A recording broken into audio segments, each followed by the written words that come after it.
Kasa me bhante teru dhamma katang katetung.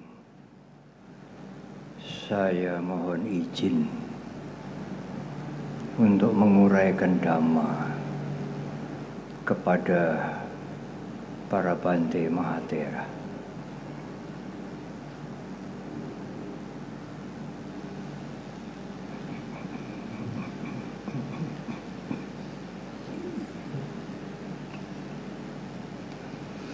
Namo tassa bhagavato arahato samma sambuddhassa. Namo tassa bhagavato arahato samma sambuddhassa. Namo tassa bhagavato arahato samma sambuddhassa. Pubbhe cahang bhikkhave ettarahica dukkan cewa panyapemi dukkasa ca nirodhanti ti.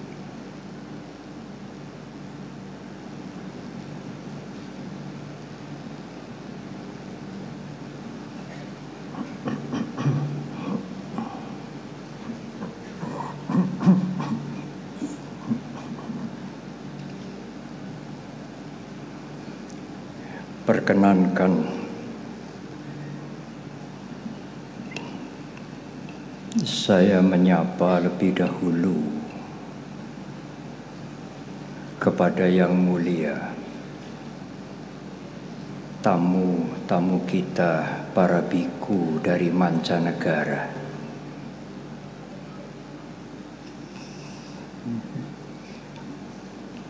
His Eminence Samdet Priyamaha Arya Wangsa,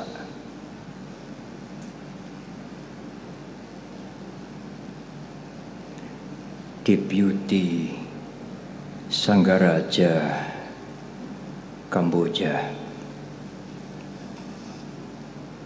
Beliau juga Rektor Prih Sihanograja Buddhist University. Most Venerables Thera and Mahatera from Thailand, India, Sri Lanka and Australia.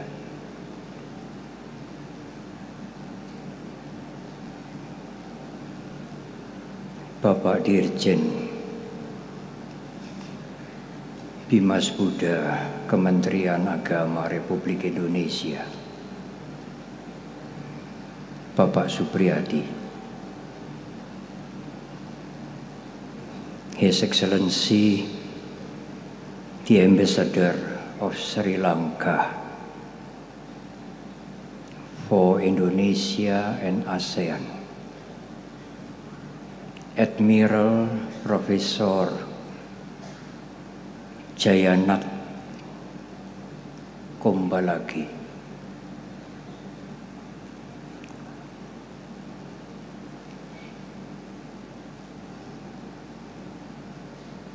petang hari ini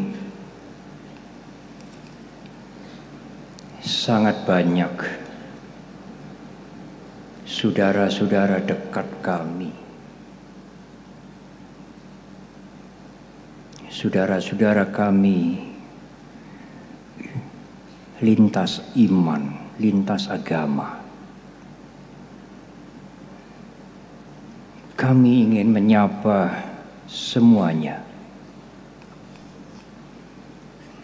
tetapi amat sulit karena sangat-sangat banyak. Beliau hadir dengan sukacita dan kehangatan persaudaraan.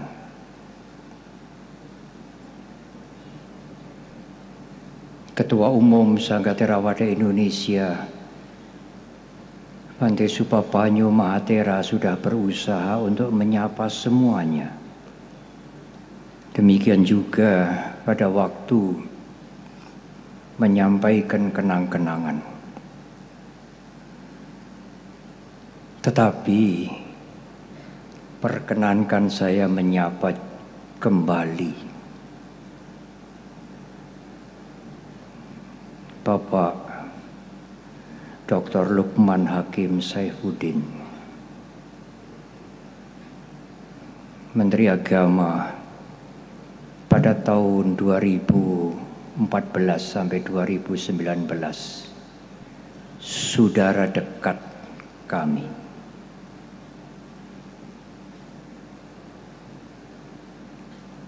Demikian juga para pimpinan umat beragama yang lain, dan juga para budayawan besar yang hadir tetapi duduk di tempat yang tersembunyi.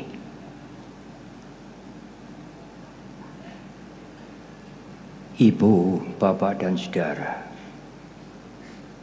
sebagaimana tadi disebutkan,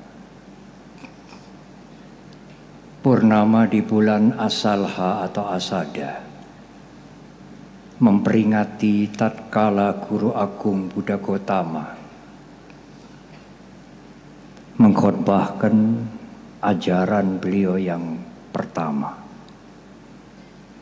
Khotbah ini dikenal dengan sebutan Dhammacakka Pavattana Sutta, khotbah pemutaran roda dhamma. Relief Lalita Wistara Candi Borobudur, panel yang terakhir mencatat peristiwa khotbah pertama ini.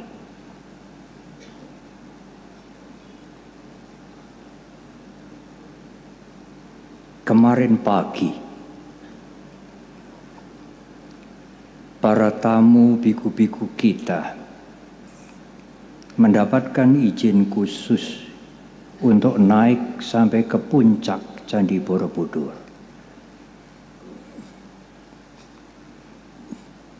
Pada waktu beliau turun, His Eminence Somdet Maha Arya Wong mendekati saya dengan wajah berseri-seri. Beliau pertama kali naik ke Candi Borobudur. Apa komentar beliau? Beliau memberikan komentar, saya membaca banyak buku dan melihat sering Candi Borobudur. Tetapi pagi hari ini saya naik sendiri ke Candi Borobudur. Oh, setelah sampai di atas, apa yang saya lihat beyond my imagination.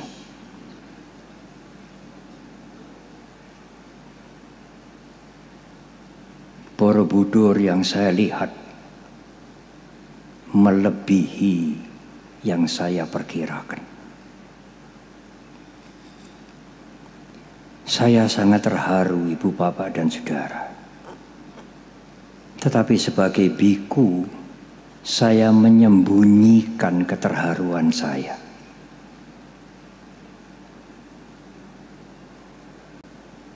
Tidak usah diterjemahkan kepada beliau.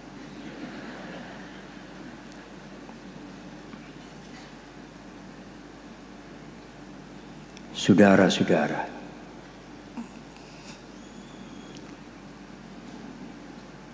Borobudur didirikan 200 tahun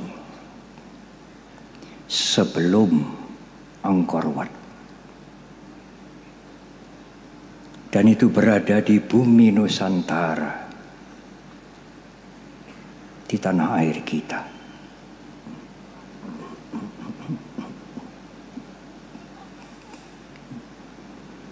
Ibu, bapak, dan saudara, Prof. Ibnu Maryanto menyampaikan pada saya,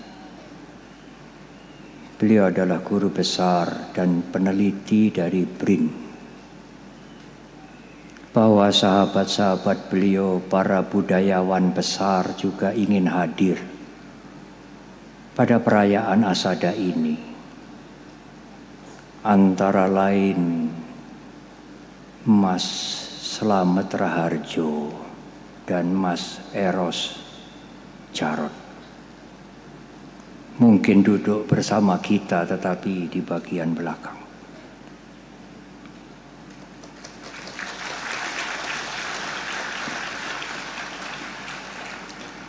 Pada tahun ini budayawan besar kita, seniman besar kita, Bapak Inyoman Alim Mustafa,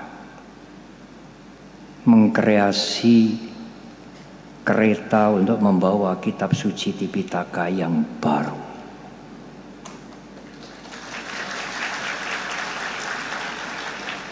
Pak Nyoman saya rasa juga hadir bersembunyi di tengah-tengah kita.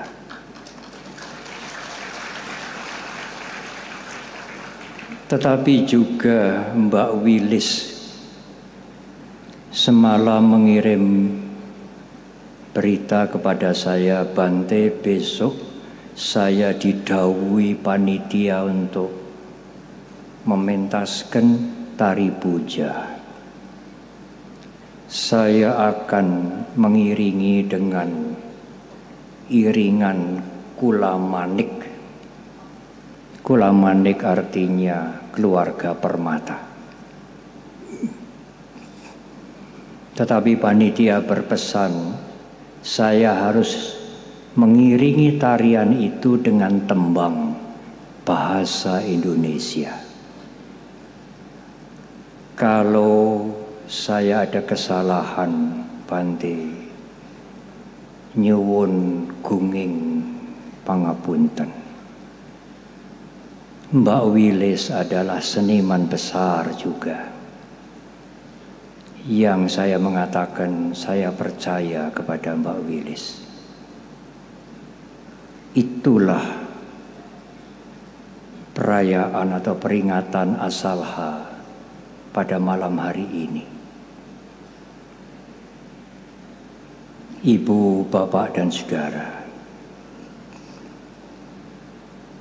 tidak perlu juga untuk kembali memuji kepada panitia, karena Ketua Umum Sangga Theravada Indonesia sudah memberikan pujian.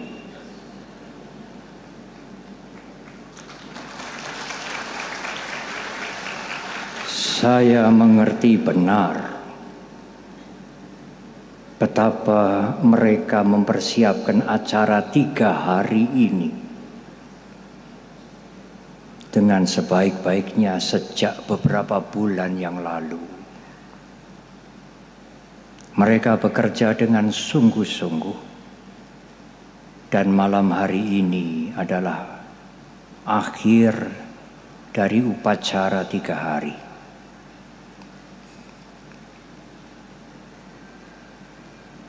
Dua hari yang lalu, para biku, samanera, dan umat Buddha membaca sutta, khotbah Guru Agung Buddha Gotama, yang kitab sucinya secara lengkap ada di kereta Tipitaka yang dibuat oleh Pak Nyoman.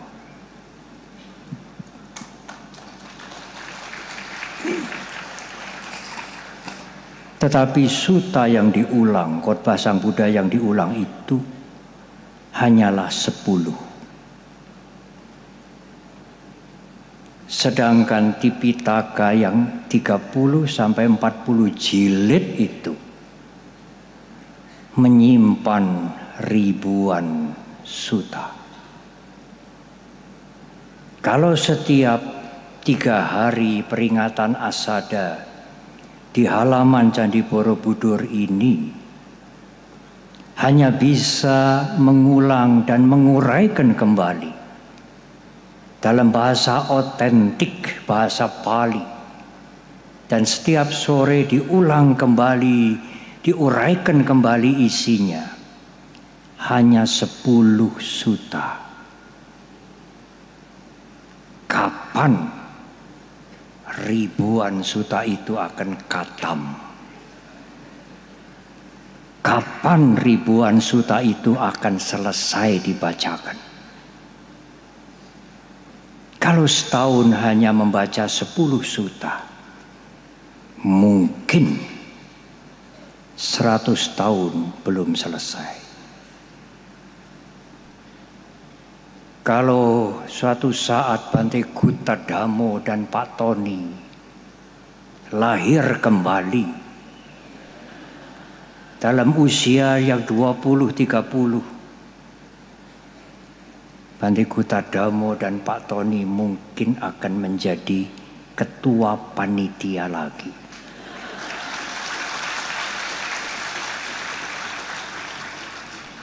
Ibu, bapak dan saudara,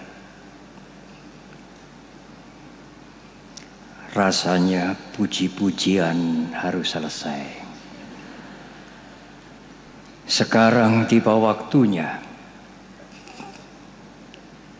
saya menguraikan Dhamma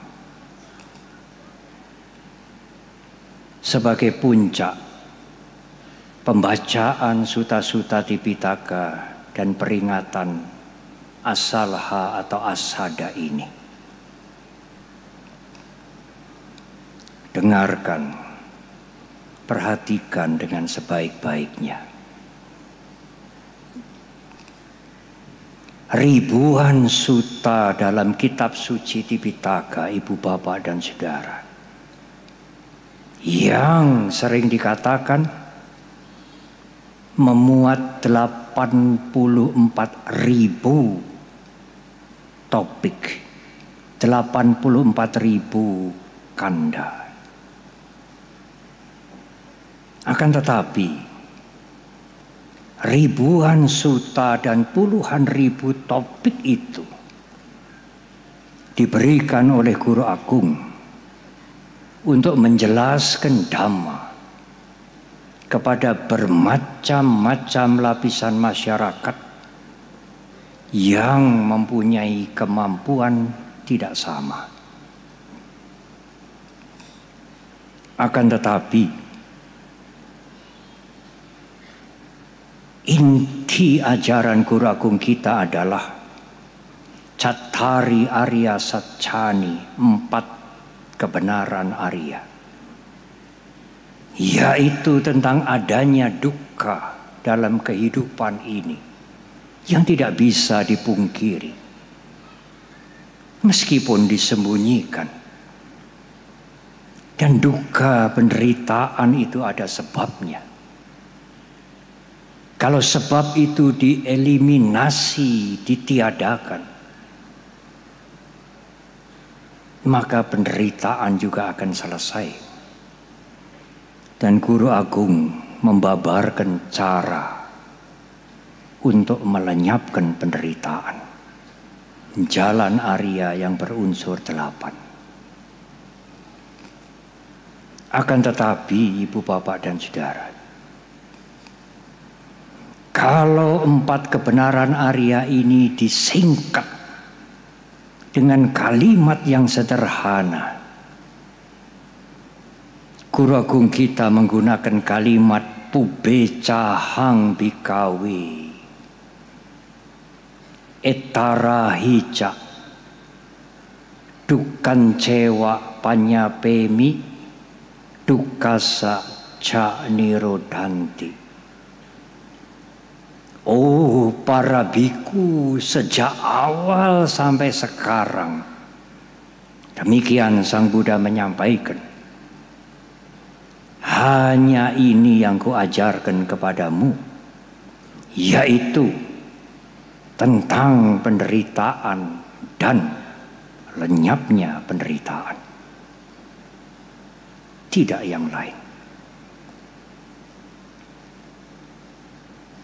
Guru Agung kita menyampaikan ungkapan itu tidak hanya sekali. Di dalam kitab suci Tipitaka dicatat di Sangyutta Nikaya. Pada waktu beliau menyapa Anuradha, Pube Cahang Anuradha, Etara Hija dan seterusnya. Tetapi di Majjhima Nikaya, Guru Agung kita menegur para biku dengan Pube Cahang Bhikkhave. Ibu, bapak dan saudara, kesulitan kehidupan ini, kepedihan kehidupan ini, ketegangan mental, penderitaan adalah persoalan semua umat manusia.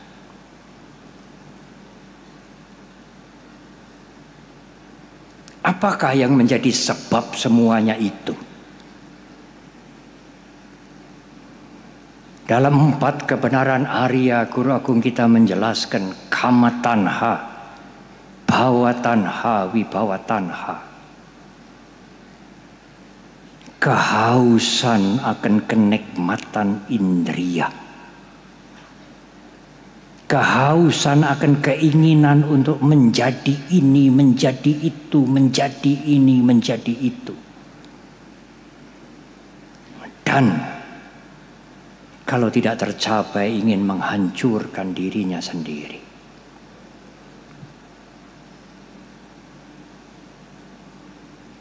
Hawa nafsu yang membara itulah ibu bapak dan saudara.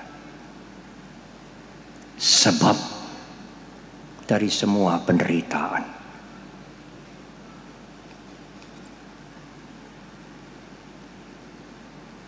Ada seorang guru besar meditasi, sampun suwargi, sudah meninggal dunia. Beliau menggunakan kalimat yang sangat mudah untuk ditangkap tentang sebab penderitaan. Saya ingin mengungkapkan sedikit. Guru besar meditasi ini mengatakan ada 3 macam penyakit. Yang pertama adalah penyakit fisik. Tentu ini tidak perlu dijelaskan panjang lebar. Ibu bapak yang sekarang duduk di tempat ini tidak stroke, tidak ada penyakit, masalah penyakit yang berat. COVID sudah berlalu. Relatif kita semua sehat fisik.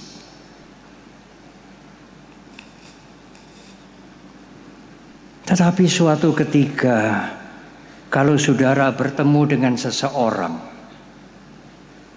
lalu saudara bertanya, Anda dari mana? Maaf, Anda dari mana? Bapakku sudah tidak ada, jawabnya. Kapan bapakmu sudah tidak ada? Aku lapar, mau makan. Orang ini sakit mental.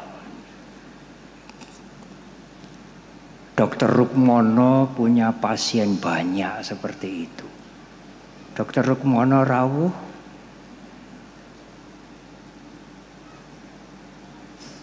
Lenggah di sana.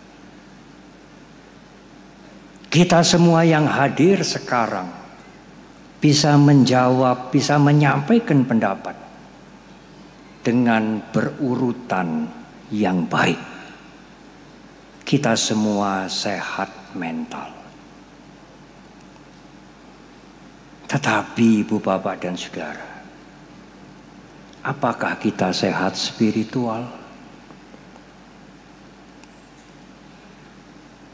Di satu daerah terkenal dengan penghasil yang paling bagus kualitasnya, penghasil soto. Saya tidak ingin menggunakan bahasa Indonesia. Yang tidak mengerti soto nanti tanya kepada umat Buddha dari Muntilan, Magelang. Soto. Karena kualitas soto di daerah itu baik sekali, mahal harganya. Lalu para petani dan pedagang ini membeli soto dari daerah lain. Soto bukan soto. Soto dari daerah lain itu dirajang, dicampurkan dengan soto yang berkualitas baik itu. Masih ditambah dengan air gula supaya berat dan kualitasnya kelihatan sangat baik. Ibu, bapak dan saudara, soto yang dipalsu ini dijual dengan harga kualitas prima. Ibu, bapak dan saudara, orang yang seperti ini apakah sakit mental? Tidak. Orang seperti ini cerdas sekali, menggunakan akalnya, pikirannya untuk memalsukan soto itu. Orang ini sehat fisik, sehat mental, tetapi tidak sehat spiritual. Dia menipu karena keserakahan.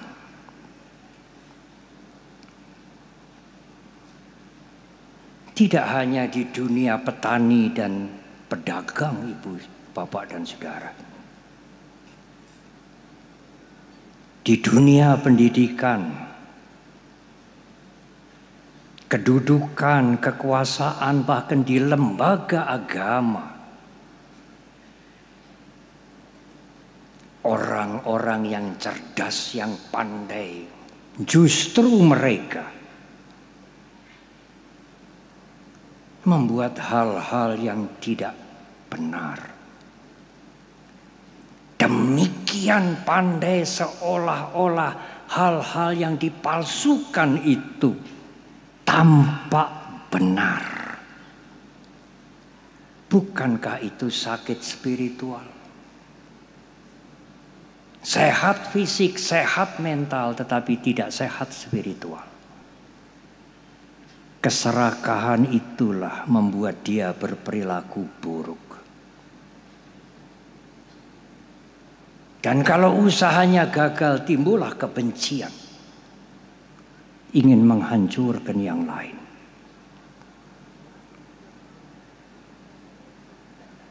Kalau usahanya berhasil, keserakahannya menjadi besar.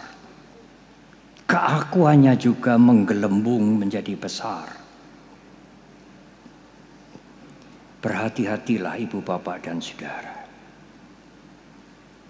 Akan tetapi, cobalah perhatikan ini. Bukan hanya usaha yang buruk, bukan hanya usaha yang merugikan orang lain, bukan.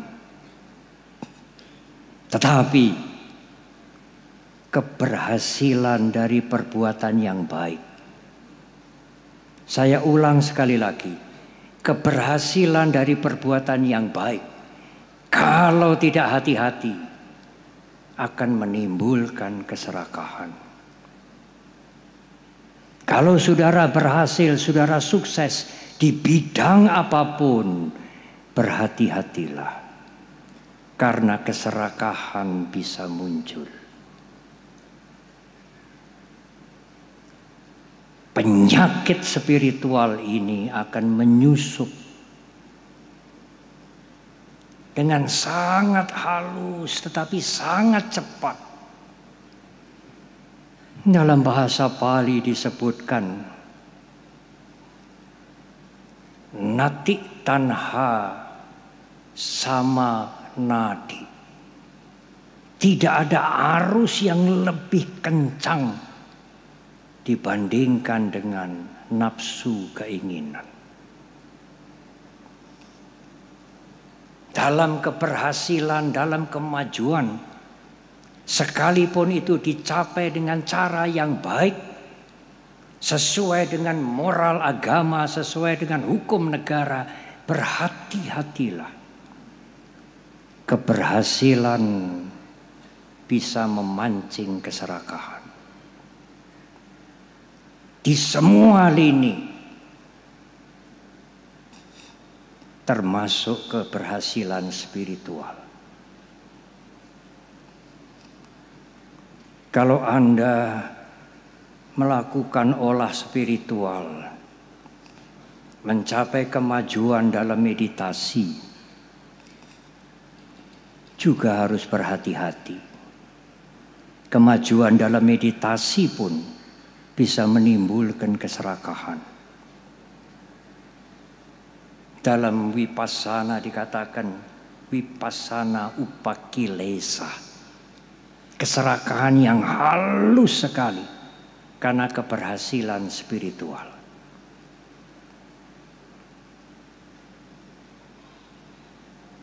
Apalagi kenikmatan indera, Ibu Bapak dan Saudara. Di dalam Dhammapada disebutkan nakaha wasena titik kamesu wijhati. Apa sada duka kama iti winyaya pandito. Andai kata ada hujan yang turun bukan air tetapi emas, hujan emas, saudara memungut emas itu sepuas-puasnya, saudara tidak akan pernah puas. Apa sada duka kama iti winyaya pandito. Orang bijaksana melihat kenikmatan indrawi itu sebentar, tetapi menimbulkan penderitaan yang panjang.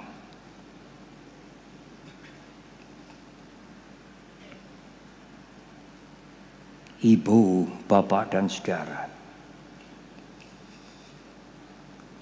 ada seseorang yang kemudian mengatakan pada saya, Bante, kalau begitu ajaran agama kita ini, kami umat Buddha ini, tidak boleh terlalu maju. Tidak boleh kaya-kaya amat, sedang-sedang saja. Miskin lebih baik. Menjadi biku lebih terpuji. Apakah demikian, saudara? Tidak.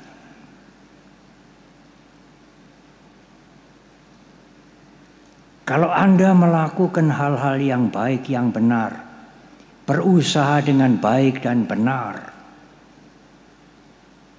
mewaspadai timbulnya keserakahan, kebencian, kecongkaan,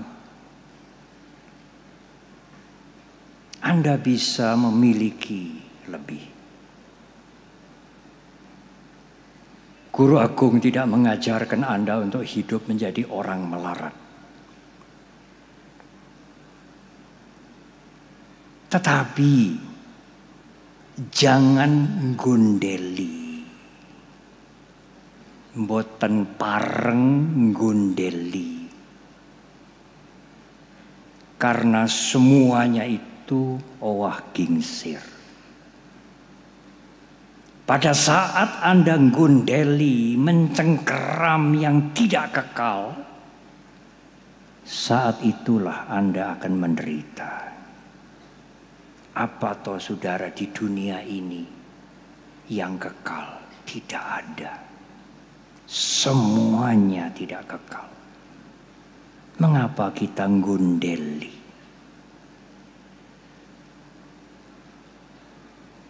Oleh karena itu, Ibu, Bapak, dan Saudara, bersiaplah untuk melepaskan pada saat kita harus melepaskan. Bersiaplah untuk melepaskan pada saat perubahan itu terjadi. Oh iya, Bante, orang yang bisa melepaskan itu kan orang miskin. Kalau kita menjadi mampu, menjadi kaya, materi kita banyak, amat sulit kita melepaskan. Tidak, saudara. Melepaskan bukan karena miskin atau tidak miskin. Bisa melepaskan itu adalah sikap mental. Guru Agung kita Buddha Gautama sendiri menyampaikan perumpamaan seperti seekor burung puyuh. Hari pertama disinggung di sini. Seekor burung puyuh akan mati hanya terjerat rumput yang kecil. Hanya rumput yang kecil menjerat seekor burung puyuh. Burung itu akan mati. Tetapi meskipun rantai yang kuat mengikat kaki gajah, seekor gajah bisa mencabut rantai itu. Apa artinya? Kalau Anda merasa miskin, hati-hati. Miskin itu juga bisa mengikat saudara. Tapi kalau saudara mempunyai materi yang banyak, cukup. Belum tentu saudara melekat, terserah, tergantung saudara sendiri. Mempunyai sikap mental yang baik atau ingin melekat. Yang materinya tidak banyak bisa melepas, ada. Yang materinya tidak banyak, tidak bisa melepas, juga ada. Yang materinya banyak tidak bisa melepas juga ada. Yang materinya banyak bisa melepas juga ada. Melepas tergantung dari latihan mental kita, bukan tergantung dari materi yang Anda punya. Oleh karena itulah Ibu, Bapak, dan Saudara, mengatasi kesulitan hidup, ketegangan mental, penderitaan ini harus dimulai dengan latihan melepaskan. Melepaskan tidak terjadi begitu saja dengan dimohon. Aku memohon supaya aku bisa mempunyai kemampuan melepaskan. Tidak, saudara. Kemampuan melepaskan juga tidak bisa terjadi hanya mendengar khotbah-khotbah.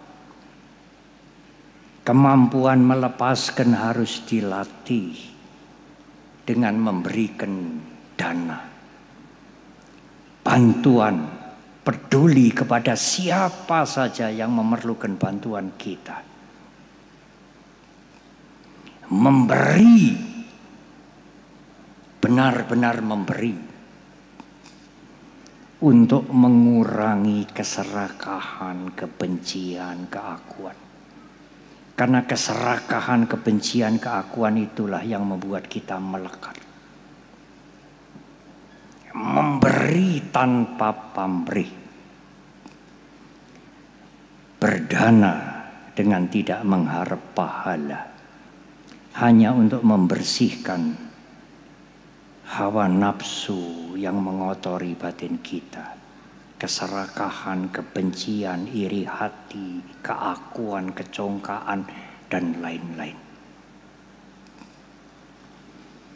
Tahun yang lalu begitu selesai perayaan Asada, sahabat baik kami, Prof. Syafaatun Bu Syafa, menulis kepada saya, Bante, memberi hanya untuk memberi. Berdana bukan mencari pahala. Bu Safa mengatakan ada kalimat yang sangat baik, Bante. Love without a why. Love artinya memberi tanpa why, tanpa pamrih. Ibu, ada seorang remaja yang mengatakan pada saya, Bante, love without a why itu kan kita anak-anak muda ini. Kalau sudah love without a why, buta. Oh, saudara, love-nya anak-anak muda itu love with a lot of why.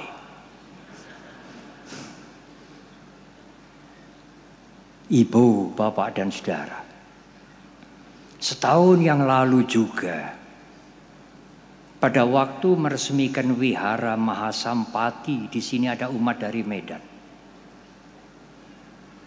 Pak Lukman memberikan kalimat singkat sekali. Sampai hari ini saya ingat. Beliau mensitir, memberikan garis bawah salah satu ajaran. Beliau menggunakan kalimat guru utama Buddha. Salah satu ajaran penting guru utama Buddha, dan Pak Lukman sekarang lenggah bersama kita, yaitu berdana. Memberi.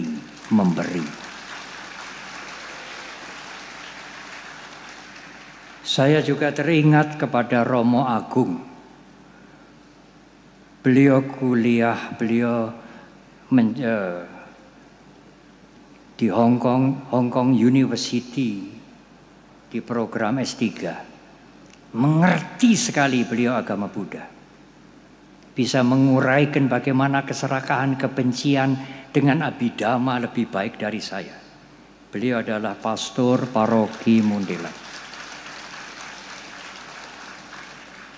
Apa yang menarik bagi beliau, ajaran Guru Agung kita tentang dasa paramita, utamanya tentang berdana. Dhamma dana. Ibu, bapak dan saudara, memang dari sudut yang menerima, Dhamma dana itu lebih tinggi dari amisa dana, dana materi. Tetapi bagi yang memberi, baik berdana materi, baik berdana ilmu, baik berdana dhamma, harus without a why. Tidak boleh ada pamrih. Berdana untuk membersihkan kotoran batin. Itulah langkah pertama mengurangi kemelekatan. Melekat, attachment adalah awal dari penderitaan. Melekat, attachment, upadana adalah bentuk nafsu indera yang sangat kasar. Ibu, bapak dan saudara, Guru Agung kita kemudian juga melanjutkan jalan untuk menyelesaikan penderitaan. Jangan melakukan hal-hal yang merugikan orang lain dan merugikan diri sendiri. Berhenti itu. Jangan membuat rekayasa. Karena Anda tidak sakit mental, kita tidak sakit mental, kita bisa membuat rekayasa. Menjadi seolah-olah benar. Seolah-olah baik. Tetapi sesungguhnya rekayasa yang muncul dari keserakahan. Yang muncul dari keakuan. Bahkan muncul dari kebencian. Tetapi juga tidak hanya menjaga perilaku, tidak berbuat yang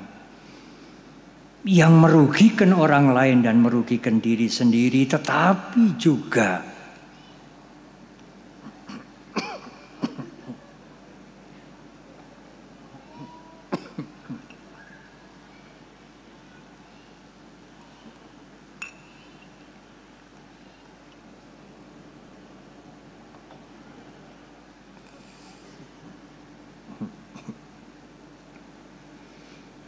adalah latihan bagi kita. Tidak kalah pentingnya dengan perilaku, membuat pikiran menjadi tenang. Mengapa Ibu, Bapak, dan Saudara? Saya hanya memberikan penjelasan, saya ingin menguraikan sedikit saja sebagai akhir dari uraian ini.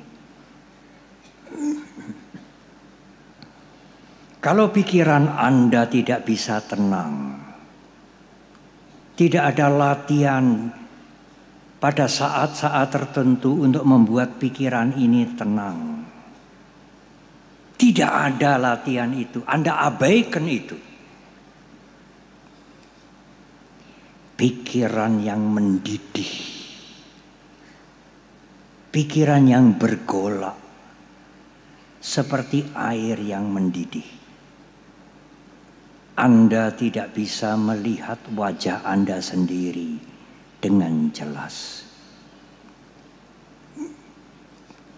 Air yang kotor, yang letak, air yang bergolak, air yang mendidih.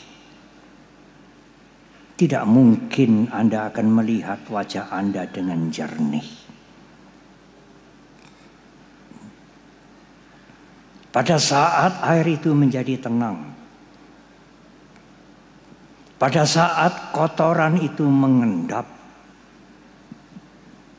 Anda akan melihat wajah Anda dengan jernih, terang dan jelas. Pernah ada seseorang mengatakan pada saya, "Benar, Bante."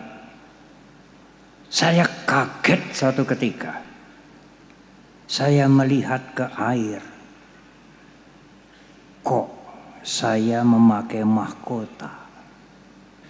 Mengapa? Karena airnya bergolak.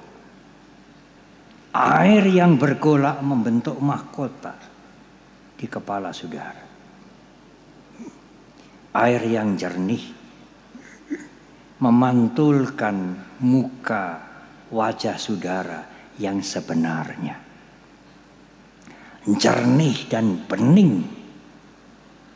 Anda akan melihat semuanya sebagaimana adanya. Tidak sulit dalam pikiran yang tenang, yang tidak bergejolak, tidak membara.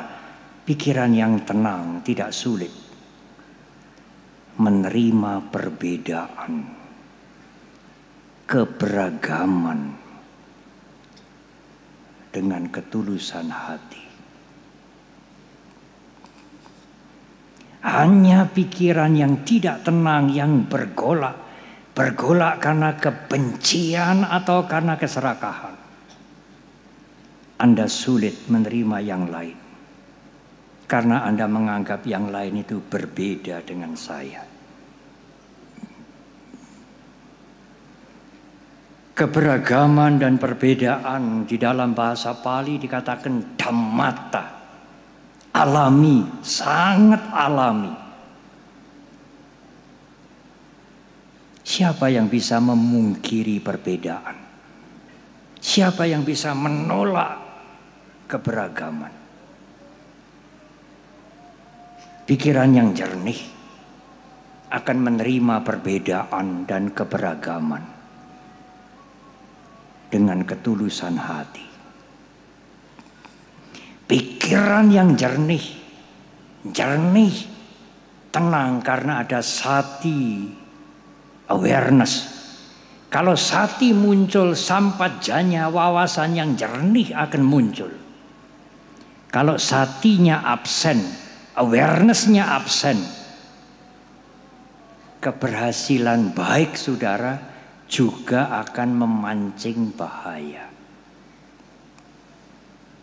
Pada saat sati awareness muncul, begitu muncul keserakahan, kebencian, maka aware, tahu ini tidak baik. Karena sati itu memunculkan sampajanya, wawasan yang jernih. Pada saat tidak ada kesadaran, tidak ada awareness, maka wawasan yang jernih itu seperti lenyap. Hanya keserakahan, kebencian, dan keakuan yang menguasai saudara. Keserakahan, kebencian, keakuan akan menggunakan kecerdasan kita untuk merekayasa apa saja. Seolah-olah menjadi baik, benar, bermoral, meskipun tidak. Demi kepentingan kita. Oleh karena itu bermeditasilah. Menenangkan pikiran. Menggunakan Sati Sampajanya. Supaya saudara mempunyai wawasan yang jernih. Yang jelas, yang terang. Tidak bersekutu dengan keserakahan, kebencian, dan keakuan. Kalau kotoran batin ini berkurang. Tadi Sangganayaka menggunakan kalimat, kalau kotoran batin ini mengecil, meskipun tidak lenyap, tetapi mengecil. Apalagi menjadi lenyap. Itulah sesungguhnya kita akan menjadi manusia yang rame ing gawe, sepi ing pamrih. Bekerja dengan sungguh-sungguh, tapi sepi ing pamrih. Kalau saudara tidak ada sati, tidak ada awareness, tidak ada wawasan yang jernih, nanti menjadinya rame ing gawe, rame ing pamrih. Tidak boleh demikian. Marilah kita bekerja mengabdi dengan tanpa pamrih. Rame ing gawe, sepi ing pamrih, dalam arti yang sesungguhnya. Selamat merayakan asalha atau asada. Semoga kita semua maju, berlatih dengan baik, dan menyelesaikan penderitaan, menjadikan kehidupan ini sangat berguna bagi semua orang.